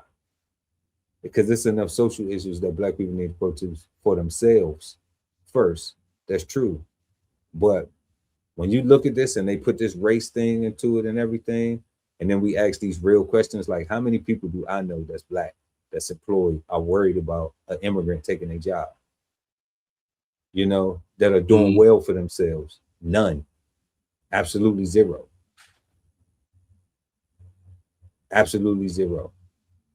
Then why can't people who desire to come and be productive, not the people coming trying to duck prison and all the, you know, it needs to be a strenuous process. It needs to be a proper vetting process so you can add productive people to your society. Because that's what they're doing. But it shouldn't be even if you go through everything you got to go through to get here. If you have to walk 1,000 miles, if you get, you know, who knows, if you get trafficked or whatever type of situation, whatever type you have to go through to get through that you can't even ask at the door. You can't even go through all that to get to the door just to ask. That's what's being taken away with this. And that's what people don't realize, like it's a little bit more deeper than just saying, like, you know, we should increase the security and we should increase the vetting process to make sure that we, you know, add productive people and it's safe for fellow Americans, yeah. But to say you go through all that and you can't even ask, you know, that's taking away, that's like taking away those voting districts. That's right. That's right. You know, That's like taking away them black voting districts. Yeah. You know, so that's a tough one. That's a tough one right there. But can I ask you something right quick? man, I'm glad, you know, you I born in the USA. I want to ask you something right quick because it's totally off topic, and this is where my brain works. I'm wired a little different than other people. I want one of those hats, bro. Oh yeah, we can get you one of these, man. Yeah, I want one of them DB Chef hats right there. Yeah, link DB is in Chef TV. link is in the description. Yeah, I want one of those. Shop with your boy. Get the tea and everything. Oh, you got. Hey, I want the hat. Yeah. You know what? When we go offline, you send it to me. I'm gonna buy the hat and the shirt. You know what I'm saying? You're gonna go in the link and hit the description. Handy man. I'm not gonna do that, nigga. You my cousin, bro. I ain't about to do all that. You know what I'm saying? I ain't doing all that. So I gotta send you the link. I already sent you the link. You ain't gotta send me the link. Just send me the cash app. I'm gonna pay you, and when you come up here in a couple weeks, and bring it to me. When I come up there in a couple, don't nobody know where I'm at. You know what I'm saying? What you talking about? Don't nobody know where I'm at. You know what I'm saying? Come up there in a couple weeks, man. Look, I want the hat. I want the hat. This the South Beach right here. You know, this joint on the back of it say MIA. This the South MIA. Yeah, I got MIA. I want the hat. But I'm missing in action though. I'm missing, but I'm in action. Nigga, your hat is Miami. You ain't missing it. We know where you at. You in Miami. But I'm in action. Listen, y'all. Listen, if you want to find DB, he's in Miami. He is on the back of the hat. He's in my. Oh, my bad. They don't need to know all that, man. My bad. You know, I got different loads. You know, and I never dropped the location. I never dropped the location. But they know you're in Miami now. My bad. Know, we cooling though. We cooling. Let's jump into that time that we love. We love it. Too many mimosas. We got two mimosas for y'all tonight. So what? Oh, you trying to get niggas drunk? Yeah. It's Friday night. We coolin'. Mimosas, presented to you by DBCHEFTV. Let's get it, y'all. So we got a school teacher blackmailed and SA students. This is a wild story. Whoa. Okay, but it's worthwhile tonight. So it's worth a couple of wows. So we're gonna get into it. Let's go. 25-year-old Maris Nichols, who taught biology here at Alexander High, is charged with multiple counts of child molestation, improper sexual contact, grooming of a minor, and tampering with evidence. Authorities allege she had sex with a student twice, once in a school closet and a second time inside a Hummer off campus. Newly released warrants state, first you get some in the front seat of the Hummer. Listen, cuz look. I thought you were gonna let it ride, but I got something to say. I got something to say, man. I got something to say. I ain't had teachers like this coming through school. Nigga, you took the words right out of my mouth. Where were they? You know what I'm saying? These teachers like right here. Nigga, I was TTG. I was trained and ready to go. And I ain't never had no teacher like this. None. Not one. Feeling some kind of way. I am feeling some kind of way. Like, man, I missed growing up in a certain, I don't know, our era. This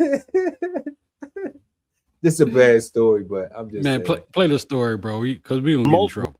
Male students received inappropriate videos, photographs, and messages from Maris.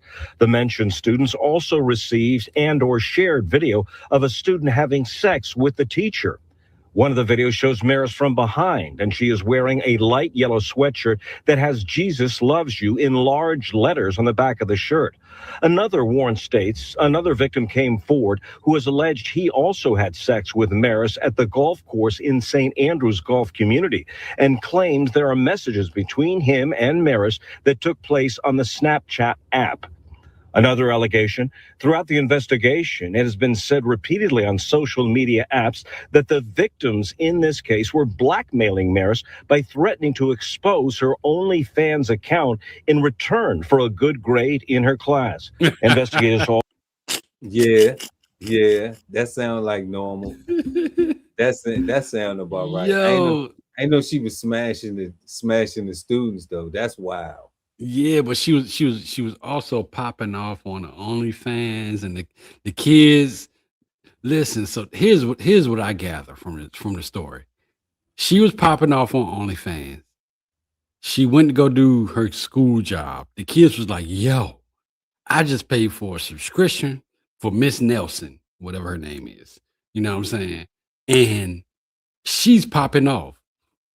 She shouldn't be here, but if you don't do what we're gonna say, we're gonna expose it to the school board and everybody. Then not only are you a teacher, but you're an OnlyFans model, and that's what happened. And then she gave it up to the students to try to save that, which was terrible. It was a Terrible, horrible decision. Yeah. Horrible decision, young lady. You are a horrible decision maker and a horrible person. Man, crazy. I don't even think we need to go no further with this.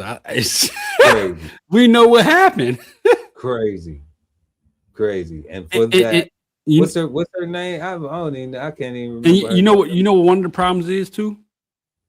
Is that these teachers can graduate at 16 or 17, and then they can come back into the schools before they are 21. You get what I'm saying? She came back to the school young as a teacher. They got a degree, but she still had that high school mentality. You get what I'm saying? Man, I wouldn't even call that a high school mentality, because I would call that more like a child school mentality, like a P-file, PDF. Like, you 25, boo, you can't mess with nobody your age. Yeah, it's or plenty. Older dude, like you can. It's plenty of freaks. Look. She had free reign from 18 to 35. They could have piped her down if she wanted to be piped. Easy, and she messing with the little boys, with the baby boys, like crazy work. Super crazy work. And for that, they've had way too much to drink. Cut them off. Yeah. Yeah, we're gonna have to cut you off because somebody should have never invited you to brunch. I don't know. I'm honestly mad. Like, where was the teachers at like that when I was in school? I would have happily I mean, where were the other? How did she get under the radar? How did the other teachers not notice what was happening? You know, like, how was that being so secretive? Because it was happening when it was happening. You know what I'm saying? Like, all that shit was fast motion, bro. You know what I'm saying? I'm pretty sure she messed up her whole life within the span of a week and a half. There's nobody else in the teachers' lounge that just was like, something ain't right about this. No, because all the guy teachers in the teachers' lounge was like, yo, I probably can smash. You know what I'm saying? You know, they regular people, married bro. ones too, huh? Yeah, they regular people. Too. You said what? Even the married ones too. Go ahead, man. I'm just saying, I'm just going with your story, Cole. You saying everybody want to smash her. She didn't look that smashing to me, you know. But I'm just saying, like, maybe she had a fatty or something. Maybe we ain't see. I don't know. A teacher is a hard life. I would never want to be. They did say that they had a picture from the back with a I love Jesus. Yeah. I would never want to be a teacher. You know what I'm saying? I don't want for one. I don't want to deal with kids. I'm gonna smack the shit out of somebody's kid. You know what I'm saying? And then you are smacking the kids, right? I'm smacking the kids. That's why I'm not in that profession. Yeah. You know, I don't deserve to be there. You know what I'm saying? Because I know how I will react. You know what I'm saying? Bus driver. No, I got a CDL. Dangerous. Yeah. Bus driver. I can't be a school bus driver because, when the kids get on there talking crazy, I'm crazy too. I was crazy before you was born. So, I can't do that. I can't do none of that. Yeah, I ain't never denied crazy. But let's talk about this Juneteenth, crazy Juneteenth weekend of violence. Everybody know that it was Juneteenth. last weekend, last Friday. We wished everybody a happy Juneteenth last Friday, and we did cultural things. But around society, around the nation, man, I thought it was going to be peaceful celebrations all the way through. Maybe like, treating Juneteenth like a day of atonement or something, but it seems like we still having problems. So we just going to look at it, what's going on. Time for celebrations across the country. While these people flipped over corporate logos and these people played some tubas, in other parts of the country, the saxophones got louder. Do you hear me now? I'm okay. They blared in places like Berkeley and in Milwaukee. Yo. Good. Stop. Listen. So here's what I don't like. The saxophones blare louder. The saxophones that are playing are from a movie. Right before a murder happened.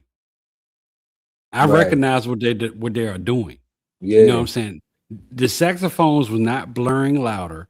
In these images that we are seeing right now, nobody was playing the fucking saxophone at all. Nobody was playing the saxophone. That's a fact. Right. They put that in there because that is the saxophone. That saxophone right now has become on social media the saxophone of death. Has it become the saxophone of death? Yes. When you hear that, that means a death is about to occur. Man, that same thing. That's what happened in Boys in the Hood when they played it, right? When Ricky was, right. You see what I'm saying? So right? for them to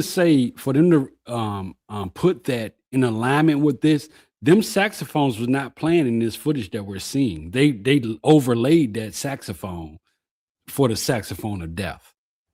I got that. I'm glad you shared that with the viewers, though. Can we finish watching it, though? Let's go. But inevitably, some places came alive with the sound of music, like in Baltimore. One of the largest African-American festivals on the East Coast, officers responded to a large fight, the disturbance involving 100 kids. You saw large groups of juveniles running, fighting. It didn't really bother the main crowd around the stages, but you can see it on the outer skirts. Down here, shanking motherfuckers. The hood thick today. It's Friday in the hood thick. We also saw some Juneteenth chaos in South Carolina. The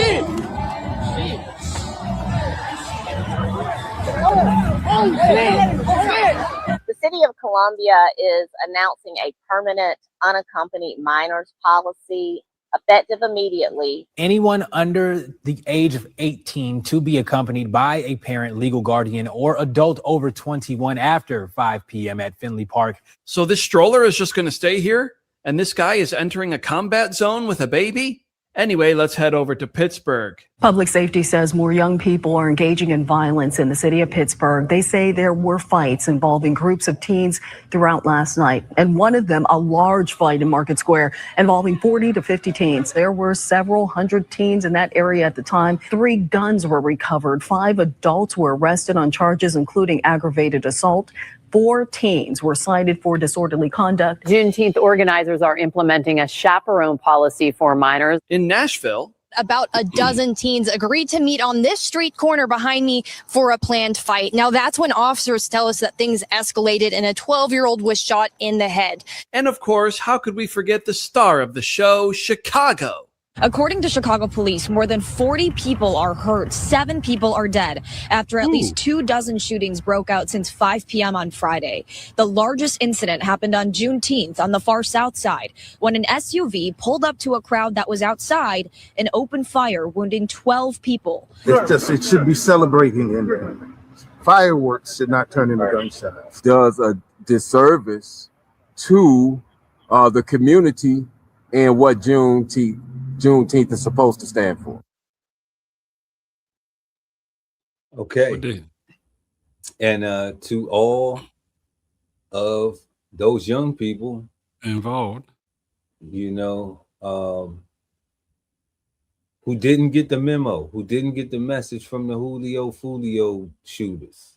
They've had way too much to drink, cut them off. I love that shit. Yeah. One more time. And one more time for the adults who it didn't affect, who all the kids were fighting back there. And they just say it didn't affect the people in the front. People in the front just stayed in their beach chairs, and all the elders just said, oh, well, that's just the young people fighting. They've had way too much to drink, cut them off. That's right. So, you know, Juneteenth, any black holiday, you know, MLK birthday, any, you know, we was talking about this earlier with this Julio Foolio case, that, you know, young people die and shoot up and all this stuff all the time. But then I was also having a conversation with somebody that we know, and they have boys.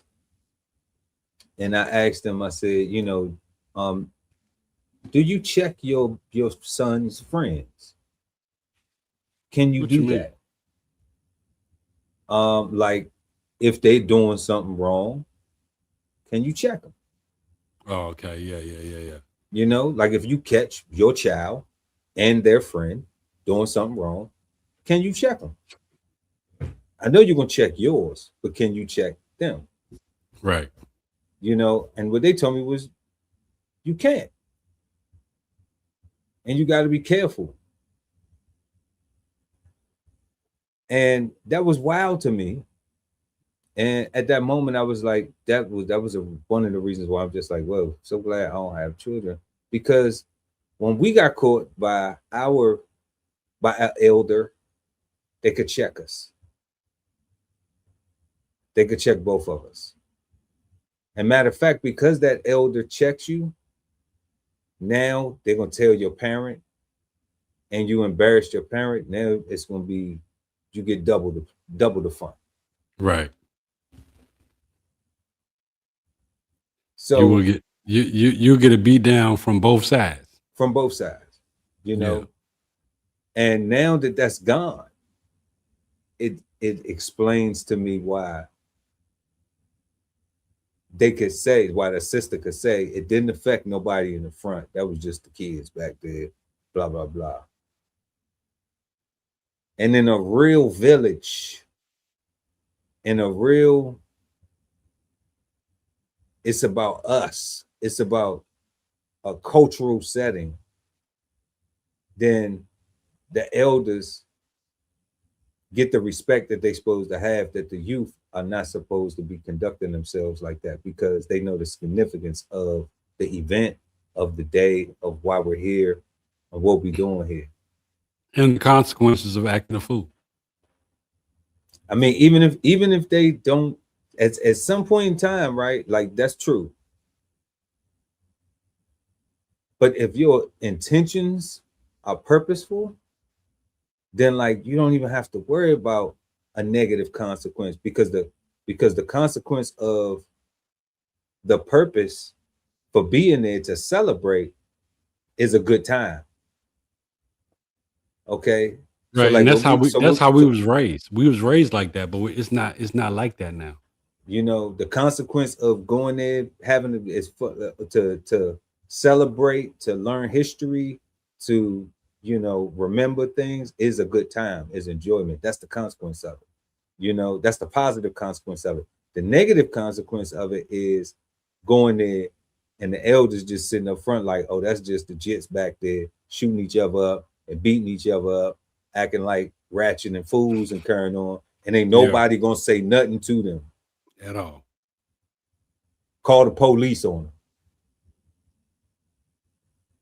So we can't police ourselves. Can nobody talk to each other? Make the situation worse. Right. And then it's called the people that everybody have a problem with, for real, to solve it. Yeah. So it's just, You spot on. You spot on, cuz. It's just wild. It's just You spot wild. on, It's just cuz. wild, cuz. It's wild, cuz. It's like, how do you solve that? What's the Yeah, solution? right now the whole country is the Wild Wild West, and we You gotta know. see how it play out. How do you even survive? I mean, I know how to survive that, but it's just like, how do you fix that? You know, because Well, you good. I mean, people like us, we good because we got what we got going on, and we stay out the way. I can say that though, and that's the thing. You know what I'm saying? Well, So we made it through that storm, making them bad decisions. Once not even being in them type of crowds, you know what I'm saying? But being around that, being around that activity and stuff, like, I can't even say that because I know after school I used to fight in junior high school, middle school, down the hill all the time, and all them crowds like that. So, it's just like that wasn't the way though. That wasn't the way. So tonight, y'all, we had R.I.P. to rapper Julio Foolio.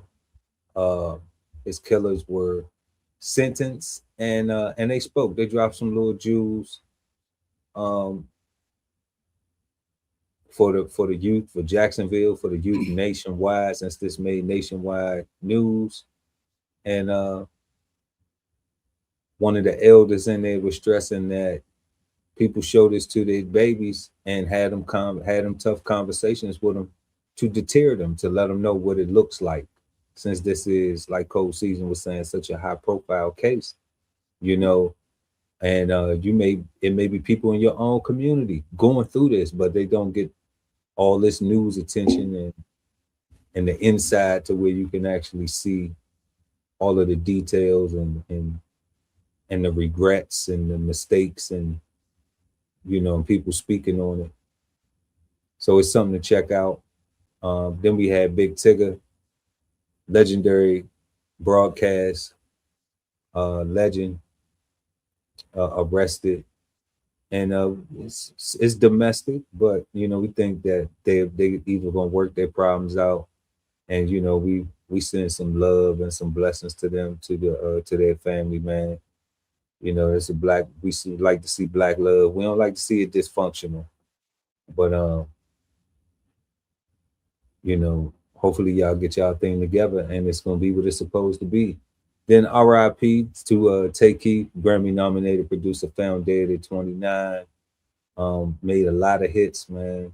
Was a young legend on the way. Very sad. He got up out of here at 29. I'm going to be interested, y'all. We're going to bring y'all some more stuff when they release some more stuff, because it just sounds strange that he had to have a welfare check. And to me, that's not normal. I think Cold Season was talking about how, like, you have to be in some form of communication with people, and it stops. And then, and then that's where that welfare check comes in. And unfortunately, he was found deceased. But rest in peace and love. Condolences to the family. Then we had actor comedian Faizon Love arrested for child support, man, bro. Big bro, get yourself together, Faizon, for real. Like, you okay with having yourself looking like a whole bum out here just to not take care of your baby? That's what it looked like as a whole. You can paint the picture any kind of way you want, but that's what it looked like to men. Right. I don't know what it looked like to the rest of these. Nah, that's what it looked like to everybody. But we ain't gonna water it down, nigga. Take care of your business. Yeah, man.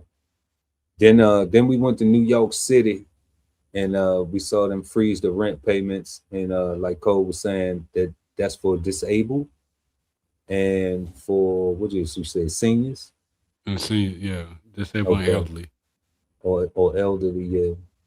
So, that's cool for them, man. We hope it doesn't turn into something where it's a trade-off and the residents really get a bad deal. But it's gonna be interesting to keep our eyes peeled for, because taxes It's can definitely increase. gonna raise. He's gonna raise taxes, definitely. Yeah, because taxes definitely can increase with moves like this. So I don't know if it's an early celebration for folks. Laugh now, cry later. But who knows? We'll see. And then we had Supreme Court. That's right, Bug. New York City approves new rules for U.S. asylum seekers. So if you got family in other countries that want to get here, you know, now is the time to figure out a strategy, because they are closing the doors to entry. They are limiting the gates to entry to the U.S. and they're not playing. It's getting tight. That's right. It's getting tight, man. It's like if you ain't already here, if you ain't in there, you ain't swimwear. So you took it old school, boy. You telling your age. In there like swimwear. In there like swimwear. If you ain't in there like swimwear, man, then you can't get in the pool. So you can't do no type of splashing. If you saying that, you was born before the 80s. or right at it. You can't do no splashing. No splashing in the game for you. But it's always splashing in the game for us right here at Brunch with the Fellas. And we appreciate everybody for pulling up tonight. That's right. Rocking with us. Shout out lovely ATV. Shout out Bug, New York City. And YC Castro 9703. We appreciate all y'all for pulling up, hanging out with us tonight, keeping us lit in the comment section, in the chat. And y'all, please make sure y'all smash that like button. We also want everybody to have a peaceful, positive, and productive rest of your week. You know, 4th of July. 4th of July is coming up. Yeah, we what we talked to them. We talked to them. We back on. Yeah. And 4th of July Eve. We back on. We get everybody right before the fireworks. That's right. That's right. Yeah, so we get everybody right before the fireworks. We gonna see y'all next Friday. I already know the next show is gonna be explosive. It's gonna be explosive. It's gonna be explosive. Yeah, and yeah, y'all. Everybody, make sure to smash that like button. Also, share the content and subscribe to the channel. Hit the notification bell so when we go live, you never miss an episode of Brunch with the Fellas. I'm Chef Earl Pearl at DBCHEFTV. And I'm Cold Seasons on DBCHEFTV. And we are the Brunch Fellas. Until next time, peace. Peace. This whole publication is all about going from nowhere to somewhere, right? Being able to stand on something so that you can travel in peace, right? So bksoulfarm.com, 1016 160 self-sustainability. Jump on the list and get yourself together, right? Because it is irresponsible to not even know what responsibility means. So get yourself together, food, clothing, and shelter, protection of that, support your interests, and live. Love ain't always easy, and we won't stop until we get it right. So bring that ass to the Love Speak podcast. Subscribe today and let your love speak at TLS Podcast. The Love Speak, now streaming on YouTube. You are the key to your financial freedom. So unlock your inner wealth with financial fundamentals at Bows on the Table. Subscribe today and never miss a meal at Bows Podcast. Bows on the Table, now streaming on YouTube. At the Veteran Kettle Podcast, we thank you for your service, support, and sacrifice to our country. Listen to real stories of adversity and triumph as we give our best to honor our vets. Subscribe today and watch episodes now streaming on YouTube at TVK Podcast, The Veteran Kettle. Sign up for the newsletter and shop merch and clothing at DBCHEFTV.com.